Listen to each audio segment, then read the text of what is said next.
to give us answers. But what if they can't? For these unlucky patients, diagnosis is a mystery.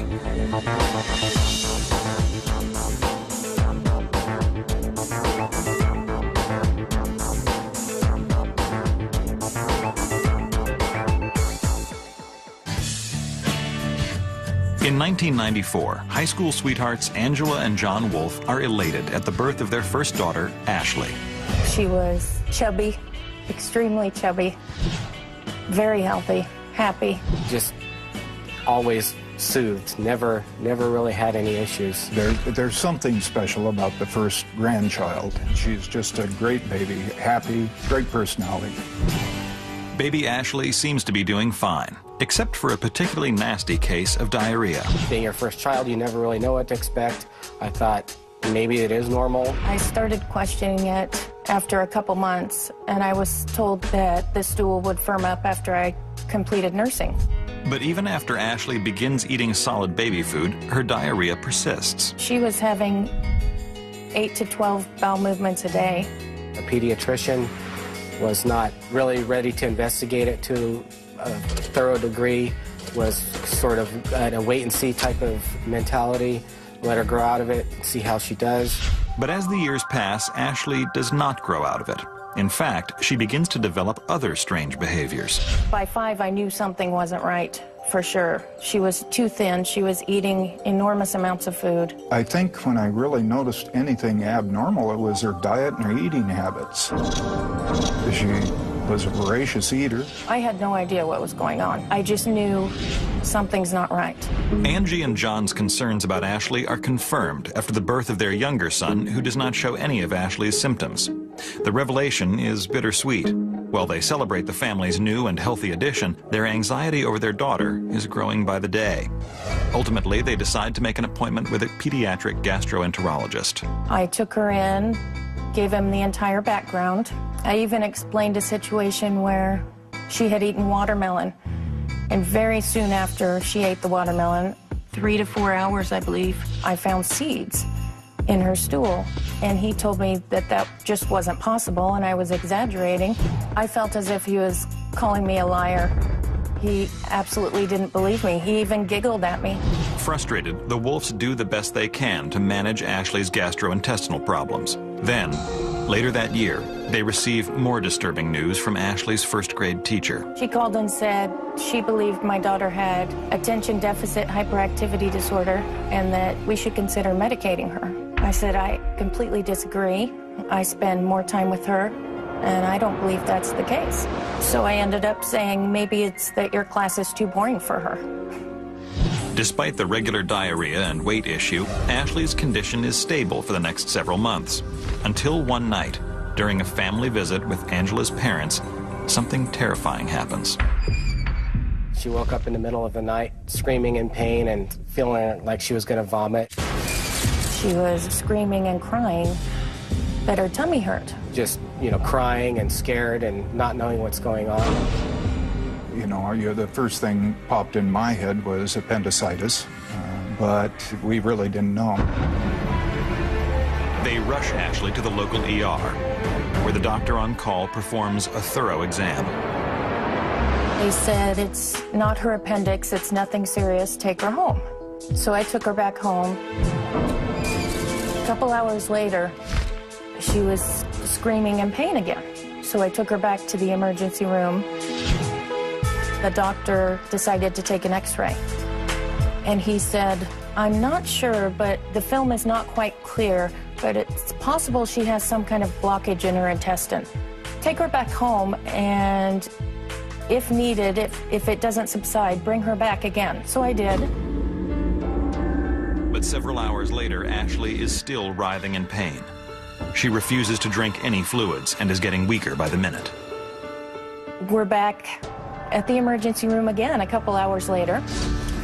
The doctor, he said, I don't see any problem, but she's starting to get dehydrated. You need to make sure she drinks, or we're going to have to do an IV. I said, why don't you just do the IV, because she won't drink. Well, I don't think that's necessary, so why don't you take her back home? I was totally stunned. I could not believe it. By morning, Ashley is extremely weak and pale. Now desperate for help, the Wolfs hurry their daughter to the pediatrician for an emergency appointment. Ashley was so ill she couldn't even walk. I had to carry her from the house to the car, from the car into the doctor's office. The pediatrician is as alarmed as Ashley's parents. He looked at her, one look, and said, "Take her to the hospital now." After a grueling night driving back and forth from the ER, Ashley is finally admitted to the hospital, where she's immediately given IV fluids for dehydration. I was scared to death. I didn't know what was going on. She was extremely dehydrated, lethargic, wouldn't move, wouldn't talk.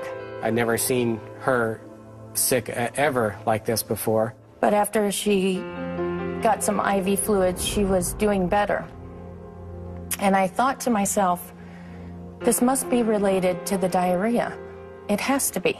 After 36 hours on the IV, Ashley recovers from her dehydration and she's discharged. But Angela refuses to leave without answers. It's then that she decides to try a different tactic. I collected some of her stool in a clear container.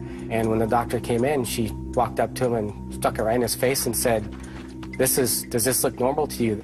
This is what I deal with 8 to 12 times a day.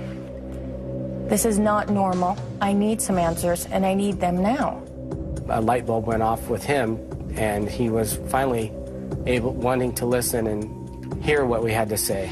Believing they are now finally in good hands, the Wolfs begin to see the new gastrointestinal specialist regularly. After a few weeks of stool testing, he tells them their daughter has irritable bowel syndrome, a catch-all diagnosis for abdominal pain and changes in bowel habits. He prescribed anti-diarrhea medication, and it slowed her down to maybe 3 to 5 stools a day for a while. But over time, maybe a couple months, she was back to 8 to 12 a day. I would call him, and he would say, just bump her dosage up a little bit. So we did, and it would slow her down a little bit. And the same scenario kept repeating itself. So I called him, and I said, the loperamide's not working. She's built up a tolerance. We're right back where we were. She's still eating incredible amounts of food. She's having trouble in school now. She's very skinny. Irritable bowel is such a generic label. I need you to tell me what this is. As Ashley's mysterious condition hangs over the Wolf family, the situation begins to take a toll on Angela and John, who for the first time in 19 years find themselves growing apart. He didn't want to talk about it. I had to talk about it. He just shut down. My #1 goal at that point was to find out what I could do to help Ashley, and that's how I focused my energy. Pretty soon they started pushing away from each other. John would go on one side of the house and Angie in the other, and of course everything was the other person's fault. She was very upset, and I understood that too, and I was upset as well. I mean, Ashley's been suffering for many years with this. Then in 2001, now 8 years old and living with a constant state of diarrhea, Ashley's parents notice something else. I noticed Ashley holding books quite a bit closer. I thought that just can't be. 6 or 7 months previous, I had her eyes fully examined. She had 20/20 vision. Then a couple nights later, we were playing a board game where you had to read some cards, and she could not read the writing on the cards. And I realized she can't see.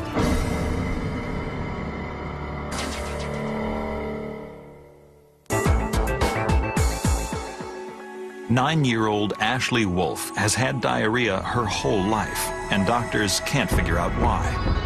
Now her mother Angela notices that Ashley is having trouble seeing as well. Angela takes Ashley to a local optometrist who observes something odd in Ashley's lenses. He immediately refers Angela to pediatric ophthalmologist Charles Bach.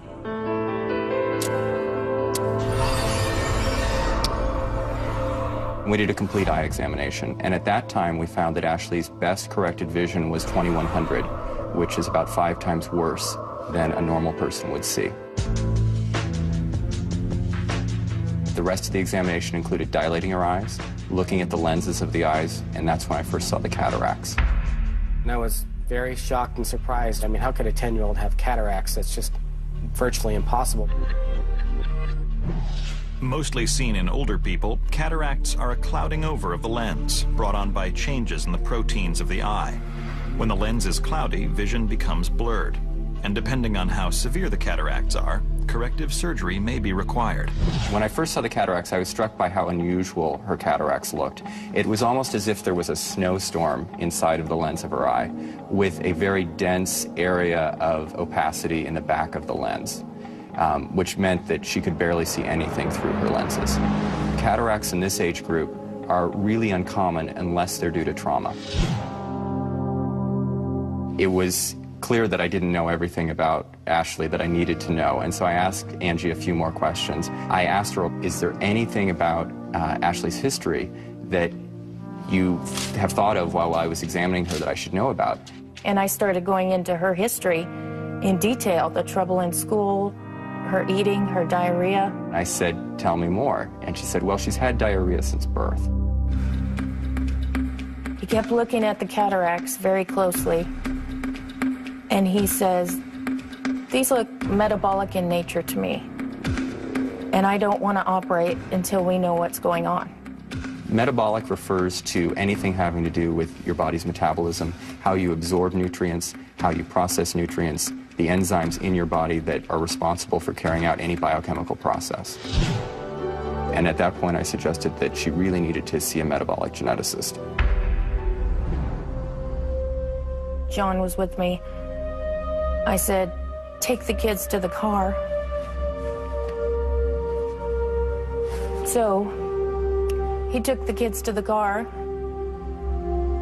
I called my dad. There was terror in Angie's voice. I basically told her she had to hold it together. Don't break down in front of Ashley. I didn't want Ashley to see me because I didn't want to scare her. But right then, my gut told me something bad is going on. Dr. Bach refers the Wolfs to genetic specialist Dr. George Anadiotis. I was suspicious because of this history of diarrhea and this history of cataracts. And so off the top of my head, I couldn't think of a link between why an individual would have cataracts, involvement of the ocular system, and diarrhea, involvement of the GI system. And then there were concerns regarding her learning, so I was concerned that her neurologic system was affected. Anybody can have a problem with one organ system, but when you start having multiple organ systems affected, then the odds of these kind of things just all happening at random decrease dramatically. So the fact that she had 3 different organ systems affected make me think that this is most likely a genetic or metabolic issue, and that these things were somehow linked together. After a thorough examination, the Wolfs are sent home. But Dr. Anadiotis assures them that he's on the case. Dr. Anadiotis' office called 2 days later and said, we think we might have an idea of what we're looking at here. Could you bring Ashley in for some blood work? I asked her what they were looking for, and she didn't want to tell me. She said, you'll just get on the internet and scare yourself to death. So I'm not going to tell you until we're certain what's going on. 5 days later, Angela takes Ashley to Dr. Anadiotis' office for the blood tests, which he will send to a special lab. But unbeknownst to Dr. Anadiotis, while Ashley is having her blood drawn, Angela seizes an opportunity. The nurse had stepped out of the room. I saw the paperwork sitting there. So I walked over to the paperwork, realized there was a photocopier right there, copied the first couple pages, and then put the paperwork back and took the information home with me. I called John on the phone. I told him exactly what I did. I said I made copies of the paperwork because no one would tell me what it was. I looked it up online, and it's bad. It's really bad.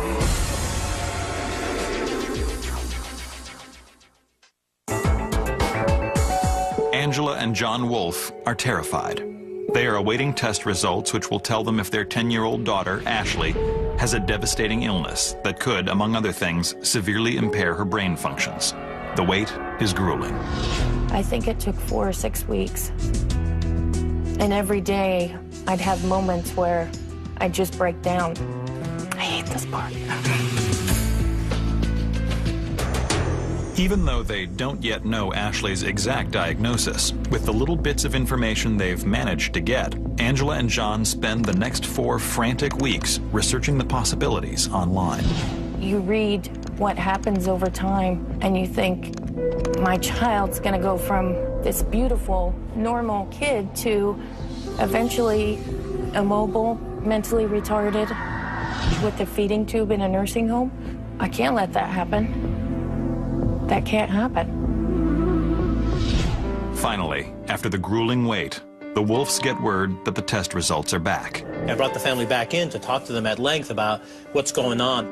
And so we said, the results are positive. Ashley has what's known as Cerebrotendinous Xanthomatosis.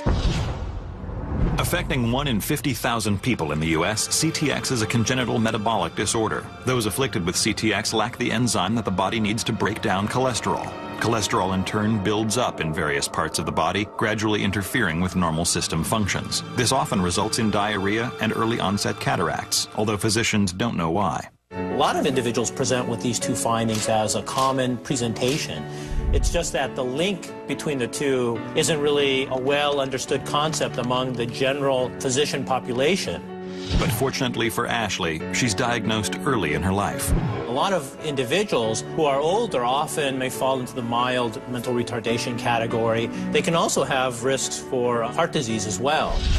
Dr. Xanthomatosis informs Angela and John that CTX is genetic, which means they are both carriers of the gene. When you have two parents who are carriers, there's always a chance of having an affected child. So if you want to think of it as you have one, so to speak, normal gene, and you have one abnormal gene. Each parent has a 50-50 chance of passing on either the normal gene or the abnormal one. If both parents pass on the abnormal one to the child, you're going to have an affected individual, okay? But the parents themselves are completely normal. It is a bittersweet moment for the Wolfs. So when she finally gets a diagnosis and we finally know what she has, it's a huge relief. I felt good. I also felt terrible because I knew that my daughter had a disorder that she's going to have to deal with for the rest of her life. The course of treatment for patients with CTX is an obscure but easily producible drug known as CDCA, or chenodeoxycholic acid. What it does is it replaces a component in her chemical makeup that's missing due to the mutation of the gene that causes CTX. In a normal person, they produce this type of acid and their metabolism is fine. In Ashley's case, she just simply is missing it. However, while CDCA was heavily used in the 70s to treat gallstones, it has since been discontinued in the United States. So chenodeoxycholic acid is made by the pharmaceutical industry for like industrial purposes, like in tons, but there's so few individuals with these kind of problems. There's not a pharmaceutical company out there that's interested in taking that huge volume and putting it in capsules. We were very, very scared because we knew the effects of this disorder without the medication were severe and the progression was rapid, and she would end up in a bed, fed by a tube, a shell of a human. But after a frantic search, the Wolfs finally managed to locate a source for CDCA overseas. We were getting it from a company in Germany.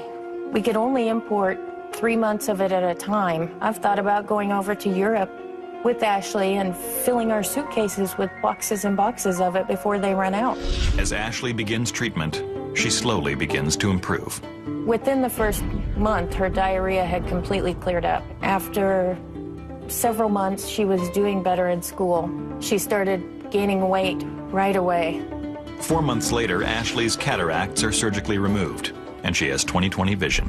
Looking back over her history, I don't think anyone could have guessed, just from the diarrhea, that this is what Ashley has. That's what happens in genetics, is that things are so rare that sometimes I see it and I won't see it again in another 20 years of practice. And we have a saying in medicine is that when you hear hoofbeats, you think horses, not zebras. But in genetics, the horses are all extinct. The world is populated by zebras.